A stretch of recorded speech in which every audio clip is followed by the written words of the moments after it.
They're attacking the logic. Dad, Helena called back. I need to give the flowers something that can't be hacked. In the center of the garden, beneath the ancient oak, Helena knelt. She didn't use a computer. She used her voice. She began to sing the low, melodic vibration she had discovered as a child. It was a song of memory of Boniface's goggles, of Sam's tweed jacket, of Ruth's ink-stained fingers, and of the 500 years of peace that the stone had absorbed. As she sang, a miracle occurred. The indigo gold flowers began to pulse. Their bioluminescence didn't just glow. It projected a field of energy that short-circuited the sophisticated scanning drones hovering above the convent. The cyber attack hit a wall of pure, living intent. The servers stabilized. The firewalls held. The digital ghost of Ouroboros found itself staring into an eye it could not understand, the living eye of Providence. Chapter 25. The Foundation of the Soul. The following morning, Julian returned. He looked exactly as he had decades ago, as if the Cotswold mist had preserved him in amber. He found Helena in the lab, exhausted but triumphant. You've done more than protect the seeds, Helena, Julian said, his eyes filled with a new respect. You've proven that the heirloom isn't just botanical, it's human. The seeds are just the medium. The message is the resonance between the earth and the soul. Julian handed her a final artifact, a small, translucent stone found in the same Middle Eastern ruins where Elias and Helena had once stood. This is the anchor.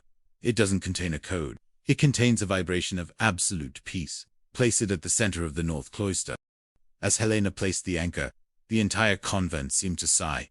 The stone heart was no longer just a metaphor. It was a radiant, transparent reality. The Institute would continue to heal the world, but it would do so on its own terms, guarded not just by police or scientists, but by the song of the guardians. Helena stood at the arched window, the same one where Sister Boniface had stood so many years ago. The mist was lifting, revealing the rolling hills of Great Slaughter.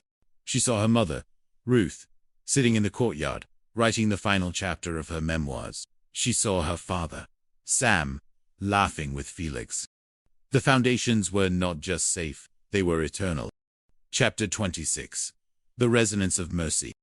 As the years flowed on, Helena Gillespie realized that the true power of the seeds was not in the individual cure, but in the environment they created.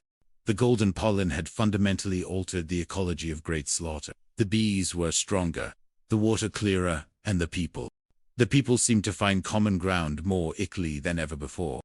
However, a new challenge arose not from greed, but from desperation. A massive famine and plague had struck a neighboring continent, and the world looked to Great Slaughter for a miracle.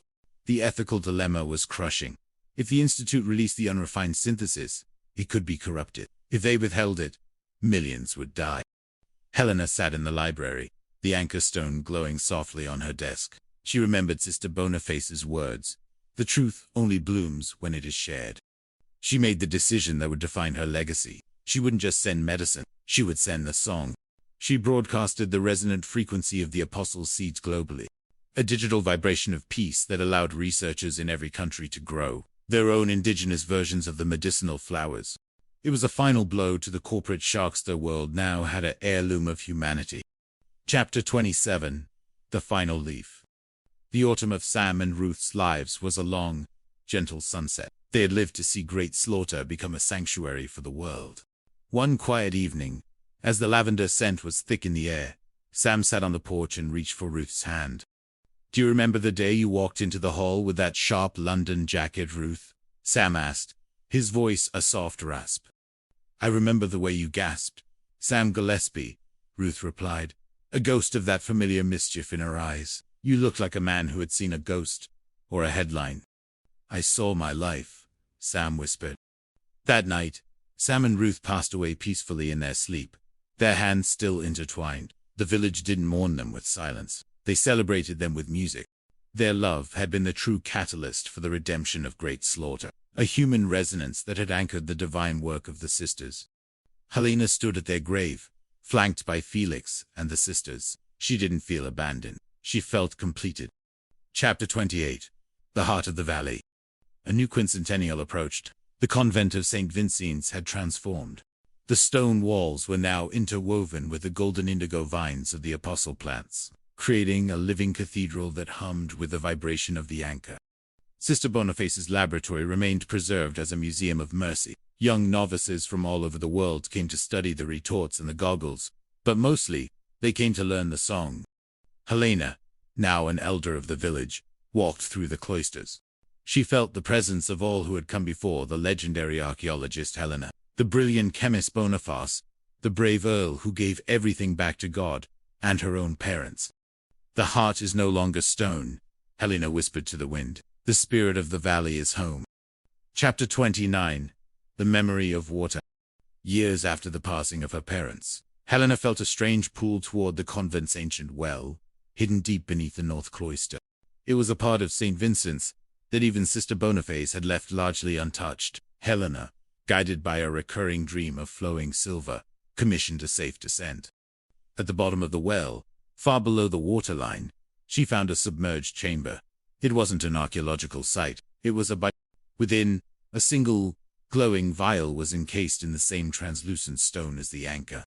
This was Boniface's true faith. It wasn't a seed, but a liquid concentrate of pure intent, the baseline resonance of the original apostle flowers before they were exposed to the modern world.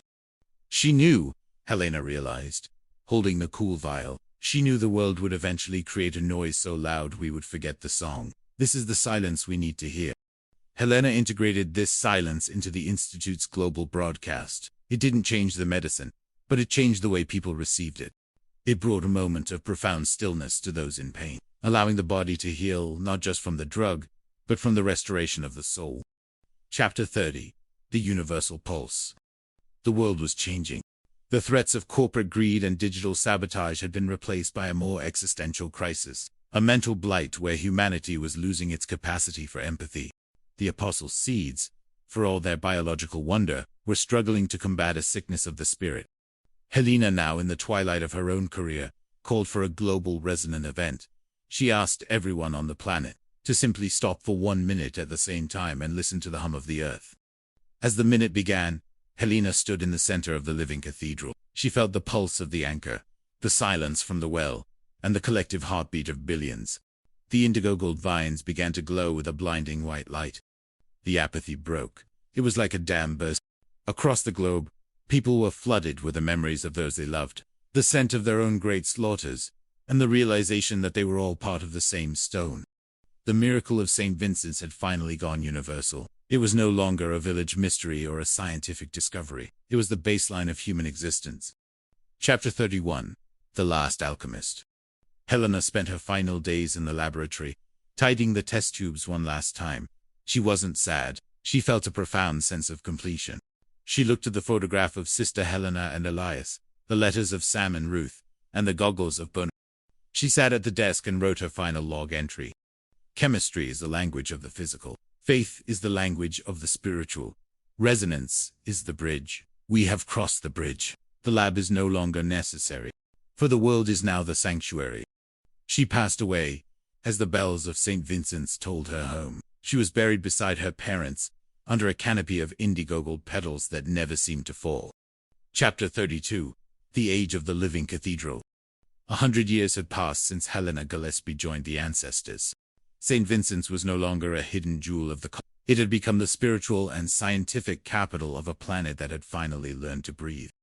The age of resonance was in full bloom. The apostle flowers had spread to every continent, adapted by the global broadcast of the song. But as humanity grew accustomed to peace, a new kind of forgetting began to settle in. The younger generations began to treat the miracle as a utility, a given, like gravity, or the air they breathed. In the year 600 of St. Vincent, a young archivist named Clara was tasked with organizing the founder's vault. Clara was a dreamer, often found staring at the ancient, scratched goggles that once belonged to the legendary sister, but they're just artifacts. Clara, her mentor, an elderly scholar, would say, the real power is in the global resonance network. We don't need the old retorts and glass tubes anymore. But Clara felt a discordant note in the air. The global hum, once a pure and vibrant melody, was starting to sound thin, mechanical. It was as if the pure intent Helena had found in the well was being diluted by the sheer noise of a busy, efficient world. Chapter 33. The Whispering Stones. The crisis began when the anchor stone in the north cloister stopped glowing. It didn't flicker or fade. It simply turned cold, a silent lump of translucent rock. Within hours, the global medicinal harvest began to wither. The indigo gold flowers,